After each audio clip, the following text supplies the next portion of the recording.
we discuss and analyze the question paper of 2016 UGC NET Computer Science and Application year 2016 question paper. Just we analyze and find the answer. But here we focus on programming in C and C++ portions only. Just we extract the questions from the year 2016 question paper. So it consists of only questions for programming in C and C++. The first question. The following statement in C, integer within a parenthesis star f followed by parenthesis, then the followed by pair of square bracket, that is bracket. So what is the meaning of this declaration? If we declare integer star f followed by if we declare integer star f semicolon, that f is a integer pointer variable. If we declare star f followed by parenthesis, f is a function, it return address of integer. If we declare integer star f followed by parenthesis, here we put pair of square bracket, so it return address of array variable, that is address of array variable is also called as pointer to array. Address of array variable also called as pointer to array. So a function returning a pointer to an array of integer. So option A is correct, because a function returning a pointer, because here we put star before the function, so here we put star, so it is a returning a pointer. The type is integer, pointer to an array of integer, because here we put array. So a function returning pointer to an array of integer, the option A is correct. What is option B? A function returning an array of pointers to integer, array of pointers. The pointer to array is address of array. Array of pointers, it's array of pointers, it's written the array.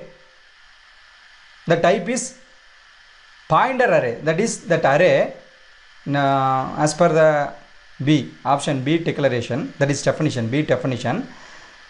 So what is the meaning of array of pointer? A pointer can hold address, that is array of pointer. So it return array, it does not return array, it return address of array. Here it returning an array, it does not return array, because here we put star. So A is correct, B is wrong. Array of function returning pointer to integer, so it does not return the address of integer. It is not return the address of integer. If we return the address of integer, just we put integer star only. We no need to put pair of bracket. So this bracket represent the array. Here it return integer only.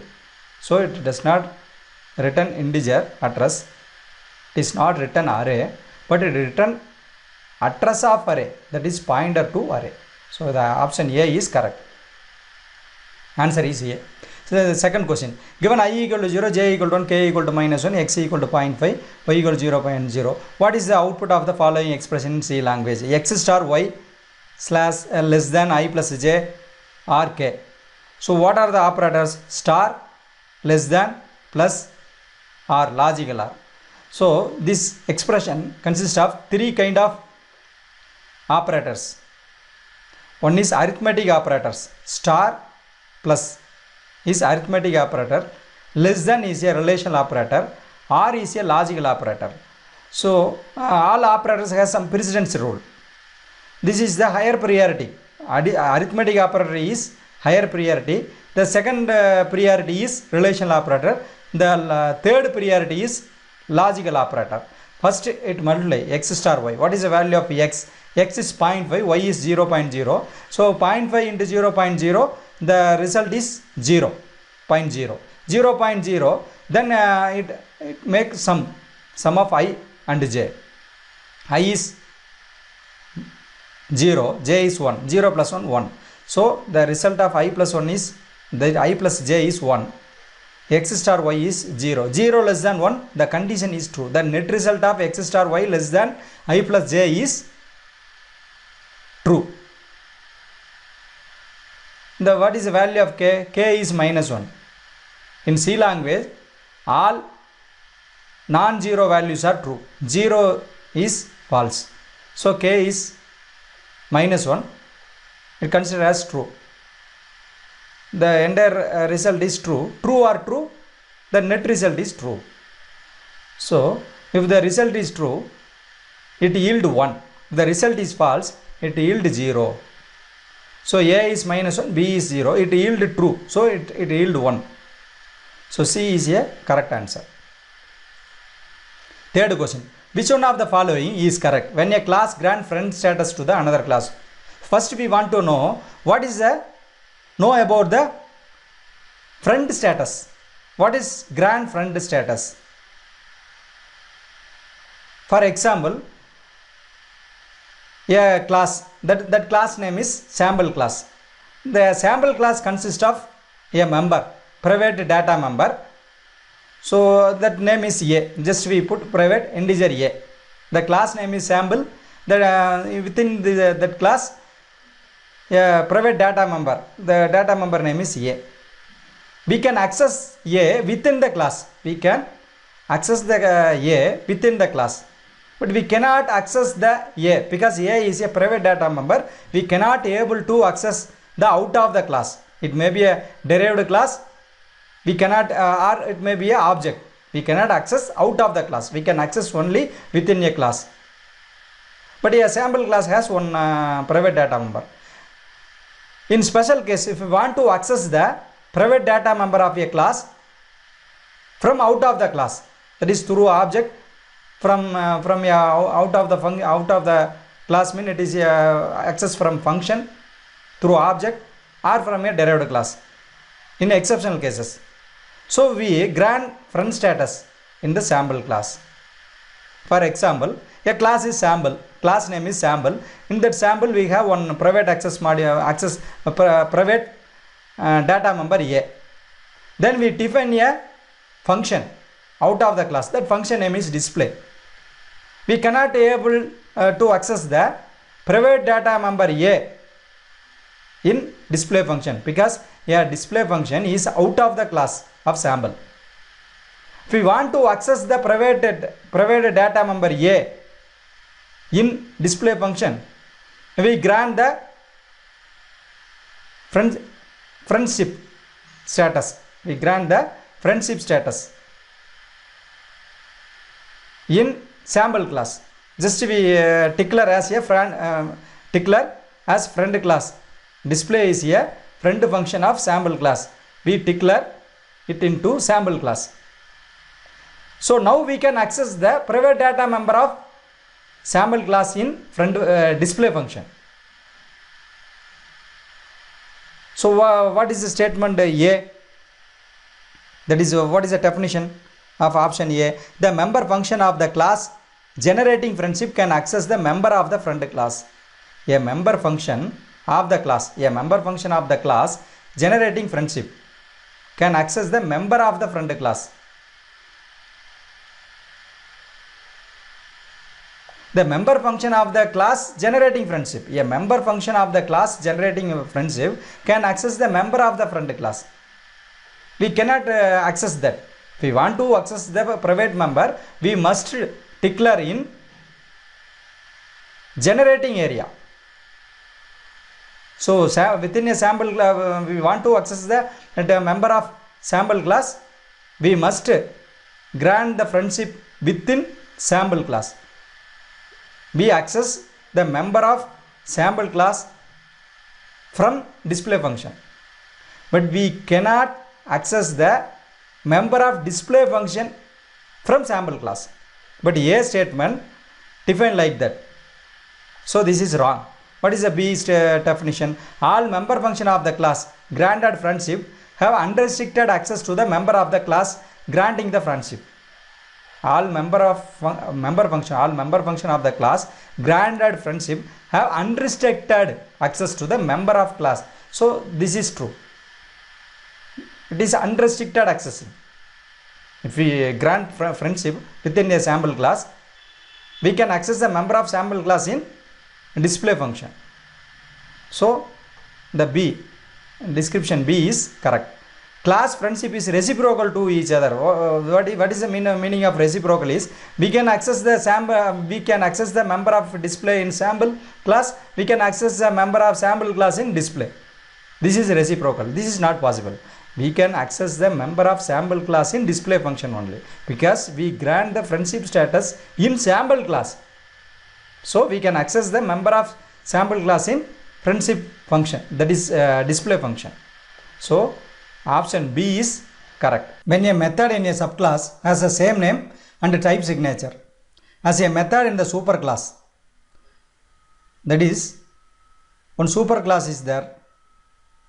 Superclass consists of a function, for example, that name is display. In derived class also has the same name but same type signature. Type signature means that is same argument type and return type. So same type signature. Superclass has one function, one method. That method, for example, that method is display. If we derived a subclass from the superclass, if that subclass has the same name, that is display, with same type signature, no difference in data types, the function name and the arguments are all similar in a sample function, and that is a superclass function and a subclass function. Then the method in the subclass is called that method in derived class we has one copy of display, because it has the same similarities of superclass. That is overload. A is overload, B is friendship, C inherit, D overrides. What is overloading? If we write two functions in the same name, but it differ by arguments, number of arguments or type of arguments. For example, is we say one class, that class name is sample, class sample. Within a sample, we define two function. That two function name is display. But the display, it has three arguments. The same name display, it has two arguments. That is the name is same. The type signature, that is data type, is different. These two functions with the same name but a different type signature is defined within a class. This is overloading. If we create a function, we create a two function or more than one function with the same name but different type signature, this is overloading. If we provide access permission of private data member, this is friendship. We cannot able to access the private data number from out of the class. This is Oops rule. In exceptional cases, if we want to allow to access the private data member from out of the class, we declare a specific function or class as friendship. So this is friendship function. In inheritance is derived a class from existing one. If we create a object from the derived class, that object have all copies of superclass. So it may be any access modifier. It may private, public, protected. The access modifier only restrict the accessing of data. It is not restrict the copy of member. So if we create a subclass from superclass, the superclass have some functions and member that are all copied to subclass. So subclass also has a same member, that is same copy of superclass members. So this is inheritance. What is override? Override is a superclass has a function That function name is, for example, display. If we derived a subclass from that superclass, in subclass we define a function the same name display, but it has difference in type signature. That function has difference in type signature. This is overriding. So what is the difference between overloading and overriding? If we define more than one function with the same name and different type signature within a class, this is overloading.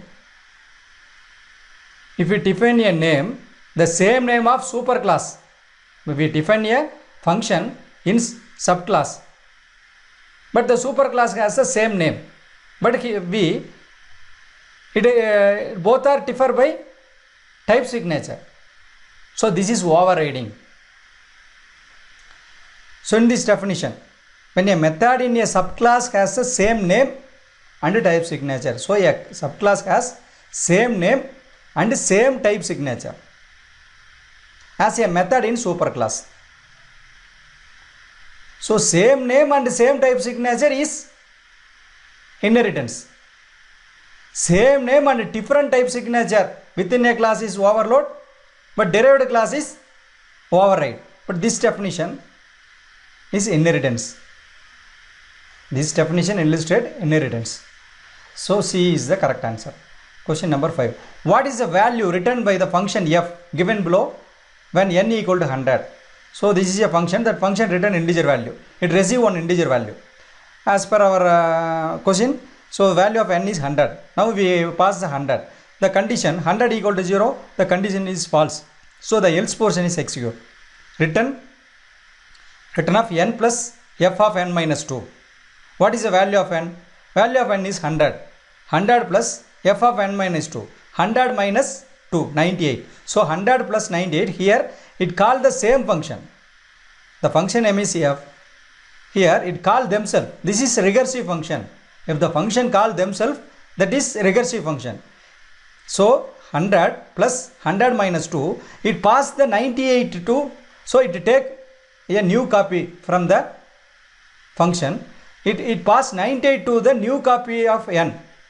So the new copy n is, it take one copy function from this. It has one n is a variable. So it receive 98. Then it compare 98 to 0. The condition is false. Return n plus, n is 98 plus f of n minus 2. Then it take another new copy. It pass 96. Then it check 96 equal to 0. The condition is false. The 96 plus f of 96 minus 2. So it take another copy 94. Then another copy 92, 90 up to 2 in the time of 0. After 2, so it take 50th copy. It pass 0. The condition is true. The 50th copy if condition is true. So it's written n. What is the value of n in 50th copy? 0. So it written 0 to 49th copy. In 49th copy, so 98 plus f of n minus 2.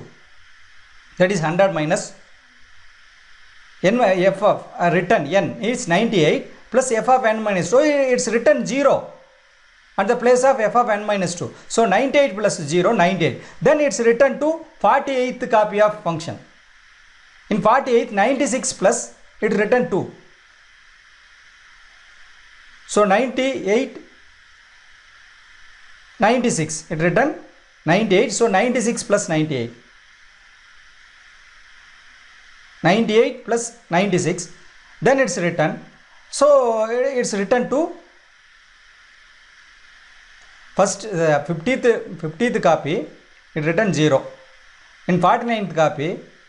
So that is 98. Yeah, 98. No, 2 plus 0. Then it's written 2.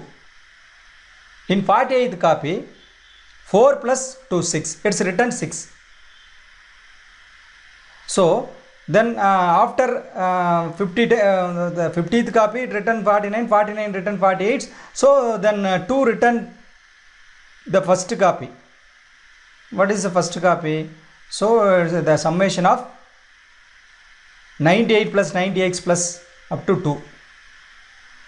Then this is 100. 100 plus the summation of 98 plus 98 is 6. So it's written the summation of, that is even, summation of even number up to 100. So this is the result. Then one mathematical formula is there to find the summation of even number or odd number. Then the formula is x of x plus 2 divided by 4. X star of x plus 2 divided by 4. What is x? Value of x. Value of x is 100. In this case, n is a x. So 100. 100 into 102 divided by 4. That result is 2550. So the answer A is correct. If we want to add the odd number, summation of odd number, so x of x plus 2, this is a mathematical formula. By applying this formula, we can find the results. So the operation is, it's add the summation of even number. The result will be 2550. So the option A is a correct answer. Sixth question, given the following statements. So in this question, they given 3 statements. So we want to find which one is correct or which one is correct or wrong. We want to find the statement is correct or wrong. Statement A, to implement abstract data type. To implement abstract data type. What is the abstract data type? That is shortly called as ADT. That is abstract data type is a user defined data type. We can fix the range, we can fix the size, we can fix the values. So this is abstract data type. To implement an abstract data type, a programming language requires a syntactic unit to encapsulate the type definition. It's required syntactic unit because it is if the compiler is inbuilt, syntactic unit is available. So then only that is syntactic unit to encapsulate type definition. So if we want to implement the abstract data type, so syntactic unit is required to convert, that is encapsulate the type definition, because ADT is a user defined data type. We can give the definition, but it requires some syntactic unit to encapsulate the type. The description A is correct. Description B, to implement ADT, that is abstract data types, a programming language requires some primitive operations that are built in the language processor. Yeah, it's required. It is an inbuilt function. It requires some library function. So are built in the language processor. So this is also without the, that is the ADT related some primitive operations already defined in library, that is compiler, the processor, language processor. The language processor, that is compiler, translator. So already some operations, primitive operations are defined in compiler, that is translator. This is also correct. C++, ADA, Java 5.0, C# 2005 provide support for parameterized ADT, that is argumented ADT is supported by these languages. This is also correct. So 3 descriptions are correct. A and B and C are false. This is wrong. A and B are true. C are false. This is wrong, because all of 3 is true. D is a correct answer. So option D is correct answer. Question number 7. Match the following type of variables with the corresponding programming languages. Here static variable, stack, heap. What is a static variable? Static variable is accessed by within a function. So static variable is a fixed one. In Fortran, local variable in Pascal, all variable in APL, Fortran 77, all object in Java. So in Fortran 77, so the variable declared in Fortran 77, all variables are treated as static variable. So static variable is a fixed one. So the scope will be end while we reach the out of the scope of function, So that one is a static variable. So third one is suitable for static variable for Fortran 77. Stack dynamic. What is stack and heap? If you know the memory locations, if we know how to record the memory, if we want to fix the memory at the time of declaration, we can use stack. And if we want to decide at the time of execution, that is, it may be where, it may be vary, it may be extend or shrink. So we can use heap. In stack dynamic, local variable in Pascal. In Pascal, all variables are stack method. In Java, what is implicit and explicit? Without any interaction. Without any interaction, that is defaultly it is a heap dynamic. Explicit is it is a default. Implicit means we want to initiate. Without initiation is explicit, with initiation is implicit. So Java, all objects in Java are heap. So without any initiation, defaultly all object in Java is heap method. So C is 4. Then last one, implicit heap is suitable to APL. So A is 3, B is 1, C is 4, D is 2. The C is a correct answer. Because C, A is suitable to 3, that is 477. Static variable is suitable to 477. Then B, stack dynamic is suitable to local variable in Pascal. Explicit heap dynamic is suitable to all objects in Java, that is 4. Implicit heap dynamic is suitable to APL, all variables in APL. That is, in APL languages, all variables are in implicitly heap dynamic. In Java, it's explicitly, that is defaultly heap. In Java, defaultly heap. In APL, we want to declare as heap. It's required some programmer interaction. We want to convert it, but it is defaultly, Java is defaultly heap. It requires some interaction. That is APL. In APL, it is implicit. This is explicit heap. In stack dynamic, local variable in Pascal are stack dynamic. In A, 477 is a static variable. So C is a correct answer. Question number 8. Which of the following is false regarding the evaluating of computer programming languages? Evaluation of computer programming languages, that is the invention of computer programming languages. What are the consideration? So at the time of evaluation of computer programming languages, they consider application oriented feature, because they consider that because each and every language is mainly developed for the specific applications, to solve the specific applications. For example, for business purpose, COBOL, common business oriented language. Mathematical purpose, Fortran, formula translation. Scientific purpose, Pascal. Web related programming, Java. So each and every language evaluation has a specific application oriented. So application oriented feature is a correct, true. Efficiency and reliability. At the time of evaluation of programming, computer programming language, they consider efficiency and reliability. What is efficiency? That is program execution efficiency, then program development efficiency, the readability of the program. The learning is easy based on the readability. So efficiency, readability is also considered at the time of language evaluation.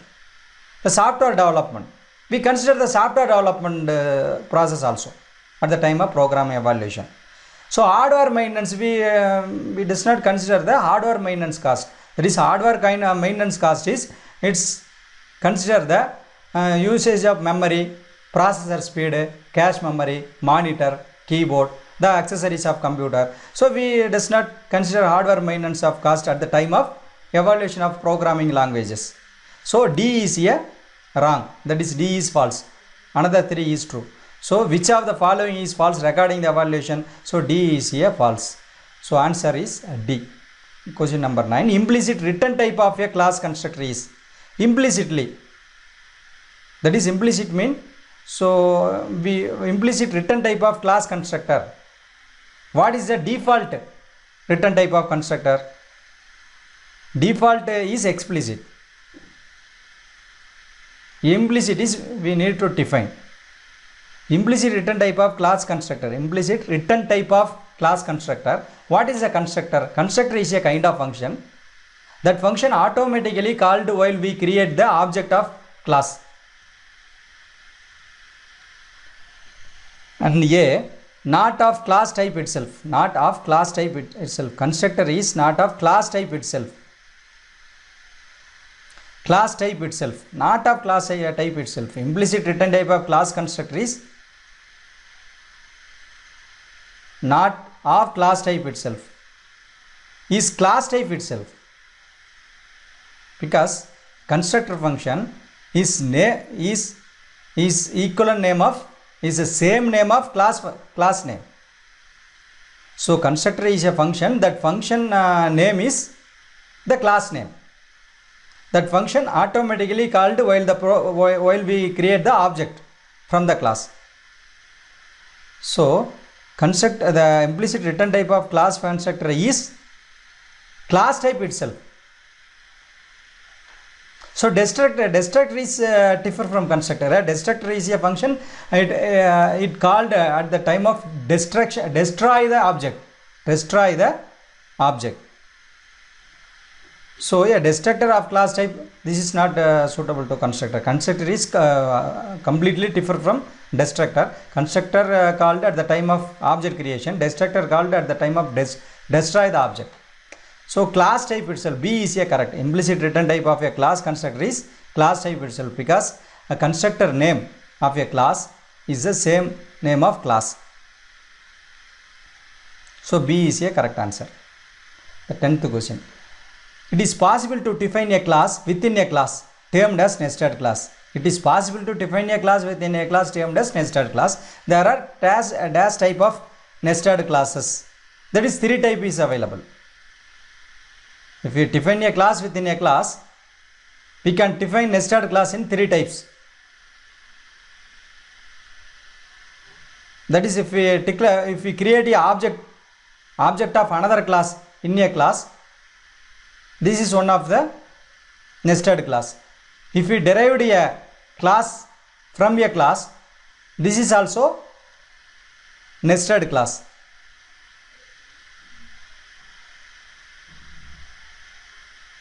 If we create a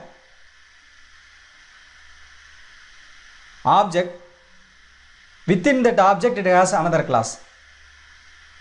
This is also nested class. So totally 3 types is there. 11th question. Which of the following statement is correct? Aggregation is strong type of associate between 2 classes with full ownership. Aggregation, that is data aggregation. So aggregation is a strong type of association between 2 classes with full ownership. And this is not correct. The aggregation is strong type of association between 2 classes with full ownership is not possible. So it is a partial ownership is only available in aggregation. So this is false. Aggregation is a strong type. Aggregation, that is aggregation between 2 classes, it is a weak type. Then it is partial ownership only. So this is strong type. A is strong type, full ownership. This is wrong. Strong type but partial ownership, because weak type, partial ownership. Data aggregation between the 2 classes. So strong weak type association and partial ownership only. So here strong type full ownership, strong type partial ownership. Partial ownership is correct, but strong is wrong. The third C, weak type partial. This is correct. Weak type and partial. The fourth one is aggregation is weak type but full ownership. But in between 2 classes, we make the aggregation as strong type of weak type of association and partial ownership only. 12th question. Which of the following statement is correct? Every class containing abstract method must not be declared abstract. Every class containing abstract method must not be declared abstract. So this one is wrong, because every class containing abstract we must declare as abstract. Here method must not be declared, so this is wrong. Option B. Abstract class cannot be directly initiated with new operator. In abstract class, this is true, because we cannot able to make the object from abstract class.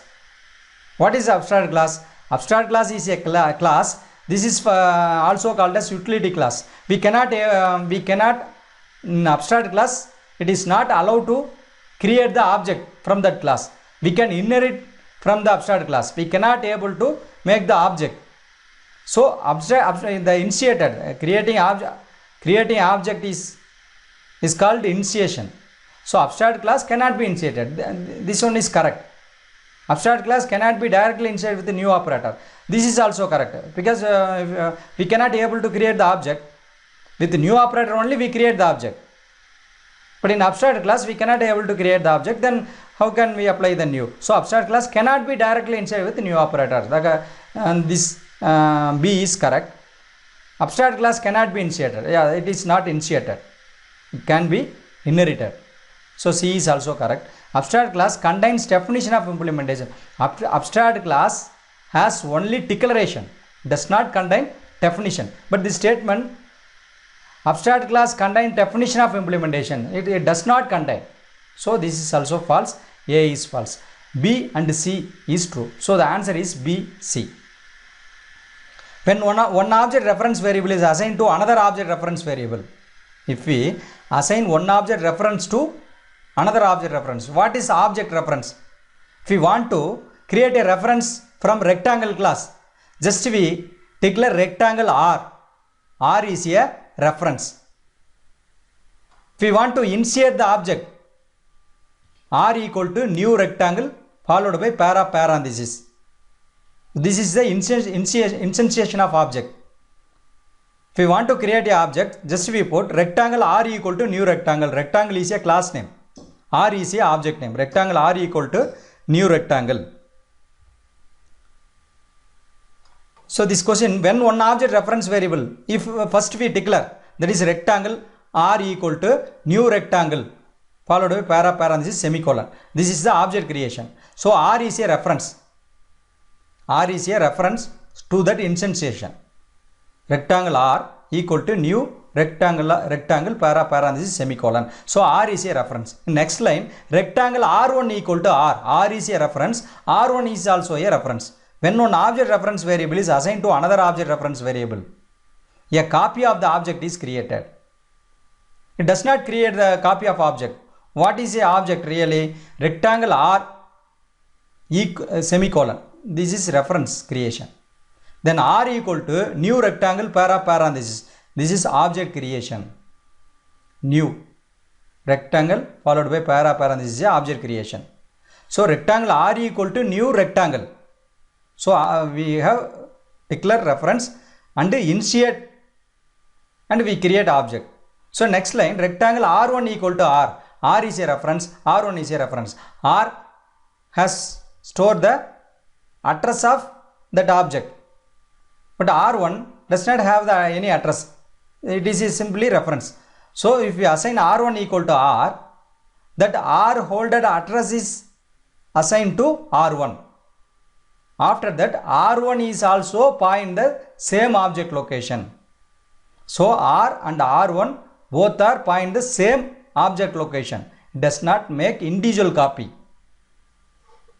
So a copy of the object is created. It does not make the individual copy. So this is false. A is false. A copy of the reference is created. This one is correct. It copy the reference.